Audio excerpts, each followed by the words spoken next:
안녕하세요. 편안한 IT 리뷰 더신자입니다. 자, 아이폰 16 시리즈가 공개되었습니다. 그것도 이제 한국이 1차 출시국이 되었죠. 9월 13일 오후 9시부터 사전 예약이 들어가서 9월 20일에 받아볼 수 있다고 합니다. 드디어 1차 출시국이 되다니. 아이폰 16을 드리는 구독자 이벤트도 진행 중이니까요. 더보기란 구글 폼 확인해보세요. 여튼 이제 곧 구매하실 분들을 위한 구매 가이드를 작성해봤습니다. 일단 저는 확실하게 정했어요. 아이폰 16 프로로 갑니다. 스마트폰을 구매할 때 크게 고려하는 부분이 몇 가지가 있는데, 디자인이 있을 수 있고, 무게가 있을 수 있고, 성능이 있을 수 있고, 가격이 있을 수 있고, 카메라가 있을 수 있고. 제가 전작을 아이폰 15 프로 맥스로 썼거든요. 그랬던 이유는 결정적으로 카메라에서 차이가 있었기 때문입니다. 최고 사양의 카메라를 쓰려면 프로 맥스로 어쩔 수 없이 가야 했는데, 이번 제품은 그럴 필요가 없어졌다. 카메라부터 살펴보면 내가 카메라를 많이 쓰고 스마트폰 사용에 촬영 비중을 많이 둔다. 그럼 16 프로나 프로 맥스로 가셔야 할 것 같습니다. 아이폰 16 일반 라인은 두 개의 카메라가 존재합니다. 물론 이것에 나름 장점은 있어요. 디자인이 예쁘다는 거. 이번에 대각선 배치에서 세로로 변경되면서 깔끔한 디자인이 되었더라고요. 당연히 컬러감도 일반 라인이 좀 더 예쁘고, 다만 두 개의 카메라기 때문에 망원이 없어요. 4800만화소 메인 고화소 카메라로 2배 크롭 줌이 가능하긴 하지만 이거는 프로와 프로 맥스도 동일하게 가능하거든요. 게다가 초광각도 프로와 프로 맥스에는 새롭게 4800만화소 고화소가 들어가서 분명 이번에도 일반과 프로에는 차이가 존재합니다. 그럼 프로와 프로 맥스에서는 어떻게 선택을 해야 하나 고민이실 텐데, 이번에 카메라로는 차별을 두지 않았습니다. 너무 좋죠. 프로 맥스가 사이즈가 크지만 카메라 성능 때문에 억지로 쓰셨다면 이번에는 아이폰 16 프로로 쓰셔도 좋을 것 같네요. 저 같은 경우가 이런 경우인데, 이번에는 카메라에서 차이가 없어요. 프로와 프로맥스 모두 5배 광학줌이 탑재되었고, 초광각도 4800만화소로 동일합니다. 또 무게 차이도 나고 하다보니 아이폰 16 프로로 가려고 합니다. 아이폰 16 프로맥스가 227g으로 전작보다 6g이 늘었고요. 아이폰 16 프로가 199g으로 전작보다 무려 12g이나 늘어났습니다. 조금 아쉬워요. 아이폰 15 프로 라인이 경량화가 많이 되었기 때문에 정말 좋다, 이런 말 많이 했었는데 무게가 다시 늘어났더라고요. 그래도 프로맥스보다는 프로가 가벼우니까 이번엔 프로로 갑니다. 다만 그건 있어요. 프로와 일반에서 차이가 없는 새로운 기능, 바로 카메라 컨트롤입니다. 이거는 지난 아이폰 15 시리즈 때 액션 버튼처럼 차별을 하지 않고 모두 넣어줬더라고요. 이게 카메라 자주 사용하시는 분들에게는 굉장히 유용해 보여요. 여기에 포스터치 센서가 들어가 있고 햅틱 피드백을 줘서 마치 실제 DSLR 카메라 셔터를 누르는 느낌을 준다고 하더라고요. 이런 거는 애플이 워낙 잘하니까 말 그대로 잘 나올 것 같고요. 기능도 좋아요. 한 번 누르면 카메라 앱이 실행되고요. 한 번 더 누르면 바로 사진 촬영, 꾹 누르면 동영상 촬영이 됩니다. 또 반셔터, 살짝 누르면 이것도 인식해서 초점과 노출을 자동으로 고정해줍니다. 사진 찍을 때 화면 터치하고 이러지 않아도 빠르게 할 수 있다는 점이 좋죠. 그리고 살짝 눌렀을 때 마치 손가락으로 화면을 누른 것처럼 검은색으로 표시가 되는데, 이 부분에 확대 축소 같은 제어 항목이 표시됩니다. 직관적으로 잘 구현했더라고요. 또 살짝 두 번 누르면 카메라 설정 목록이 나와서 확대 축소 외에 심도 조절 같은 메뉴도 넘겨서 사용할 수 있습니다. 촬영할 때 손이 닿는 위치에 있다 보니까 사용성이 좋아 보이고요. 갤럭시의 서클 투 서치처럼 일상에서 무언가가 궁금하다, 그럼 바로 찾아볼 수 있는 기능이 들어갔더라고요. 카메라 컨트롤을 꾹 누르고 그대로 촬영을 하면, 예를 들어 식당을 촬영한다, 그럼 메뉴 확인과 예약을 위한 옵션을 주고, 내가 가고 싶은 행사가 있다, 이걸 촬영하면 캘린더에 일정 표시해주고, 강아지가 무슨 종인지 궁금하다, 그럼 바로 찾아주고, 챗 GPT한테 물어봐 주기도 하고, 이런 것을 쉽게 할 수 있다는 것이 마음에 듭니다. 이런 카메라 컨트롤 기능은 아이폰 16 전 라인 차이가 없으니까 망원하고 초광각 좀 타협하고 평소에 적당히 잘 나오는 사진을 찍는다면 일반 라인도 충분한 장점들이 있기 때문에 괜찮아 보입니다. 접사 기능도 일반 라인에 추가가 되기도 했고, 작년에 없던 액션 버튼도 일반 라인에 모두 추가가 되었잖아요. 이번에는 좀 차별을 적게 두는 아이폰 시리즈가 아닌가 싶습니다. 다만 프로 라인에는 4K 120프레임 영상 촬영도 가능해지고, 흔들림 보정도 차이가 있고, 프로로 같은 것도 프로에만 존재하기 때문에, 특히 이번에 제로 셔터렉을 구현했다고 하니 사진이나 영상으로 무언가를 하는 크리에이터라면 무조건 프로를 추천드리고 싶습니다.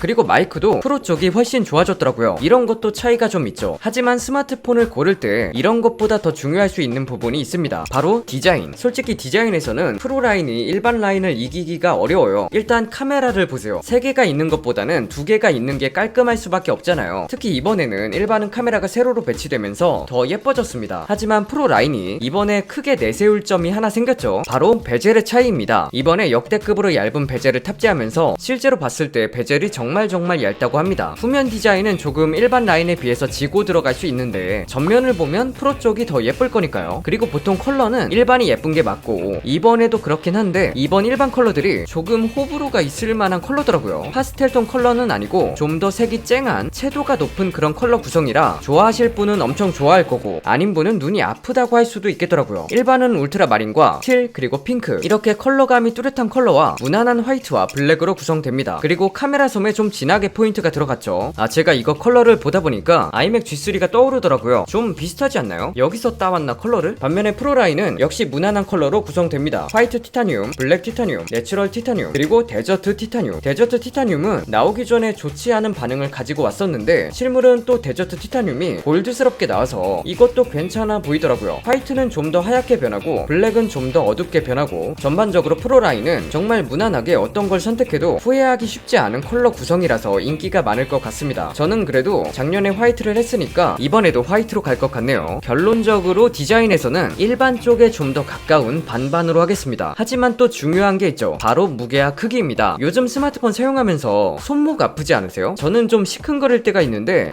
예전만 같지 않아요. 아이폰 16은 오히려 전작보다 1g 줄어든 170g이고요. 아이폰 16 플러스도 오히려 2g 줄어든 199g입니다. 아이폰 16 프로는 전작보다 12g 늘어난 199g이고 아이폰 16 프로맥스는 전작보다 6g 늘어난 227g. 디스플레이 크기를 보면 아이폰 16은 6.1인치, 아이폰 16 프로는 6.3인치입니다. 그러나 전체적인 크기에서는 큰 차이는 없어요. 세로로 2mm 정도 차이가 나는데 무게는 29g이나 차이가 나죠. 이거는 체감을 넘어서 꽤 많은 차이가 나는 부분이라서 무게 가벼운 걸 쓰고 싶다 그러면 아이폰 16으로 가셔야 합니다. 아이폰 16 플러스는 6.7인치, 아이폰 16 프로 맥스는 6.9인치지만 역시 세로로 2.1mm 차이 정도지 큰 차이는 없습니다. 그러나 무게는 28g 차이가 나니까 비슷한 크기지만 무게 차이는 많이 난다 이렇게 보셔야 합니다. 가벼운 모델을 원하시면 일반으로 가셔야 손목도 안 아프실 거고요. 그래도 성능과 티타늄 마감 이런 것을 포기하기 어렵다 그러면 프로 라인 쪽으로 선택을 하시면 되겠습니다. 다음은 성능과 배터리. 성능에는 차이가 있어요. 프로 라인에는 A18 프로 칩, 일반 라인에는 A18 칩. 다만 성능에서 애플 칩이 워낙 수준이 높기 때문에 트리플 A 게임을 최대로 뽑아서 즐기고 싶다 이런 게 아니라면 일반 라인도 이미 충분한 수준이라고 생각을 합니다. 그래서 초고 사양의 게임을 많이 즐긴다 그럼 일반보다는 프로보다는 프로 맥스를 추천드리고요. 대부분에서는 크게 차이가 많이 나지는 않다 이렇게 보셔도 될 것 같습니다. 근데 그거는 있다. 아이폰 16 일반 라인은 여전히 화면 주사율이 60Hz고 프로 라인만 120Hz라는 거. 이거는 역체감이 꽤 나는 부분이라 프로 라인을 쓰셨던 분들은 그대로 프로 라인 유지를 추천드립니다. 그리고 물론 배터리에서는 차이가 좀 있어요. 프로맥스는 동영상 재생 시간이 최대 33시간으로 4시간 늘었고 프로도 4시간 늘어서 최대 27시간, 16 일반은 2시간 늘어서 최대 22시간, 16 플러스는 1시간 늘어서 최대 27시간. 비슷한 크기를 비교했을 때 분명 프로 라인이 많이 좋기 때문에 하루 종일 사용하고도 남는 배터리를 쓰고 싶다 그럼 프로로 선택하시면 좋겠습니다. 마지막은 역시 가격을 빼놓을 수 없겠죠. 아이폰 16 프로 맥스는 저장 공간이 256GB 모델이 190만원 시작, 아이폰 16 프로는 128GB 모델이 155만원 시작, 아이폰 16 플러스는 128GB 모델이 135만원 시작, 아이폰 16은 128GB 모델이 125만원 시작입니다. 가격이 전작과 동결이긴 하지만 여전히 절대적인 가격이 비싼 건 맞기 때문에 일반적으로 추천을 드리고 싶은 모델은 아이폰 16과 아이폰 16 프로입니다. 각 라인에서 카메라나 칩 차이도 없기도 하고 크기가 큰 걸 선호하시는 분들이 아니라면 무게의 메리트도 있고 가격의 메리트도 있다 보니 이번에는 이렇게 추천드리고 싶네요. 이번 구매 가이드가 도움이 되셨으면 좋겠고요. 곧 아이폰 16이 출시하기 때문에 많은 정보 빠르게 전달해 드리겠습니다. 아이폰 16 구독자 이벤트도 참여해 보시고 핵심 정보 받아가세요. 오늘 준비한 영상은 여기까지입니다.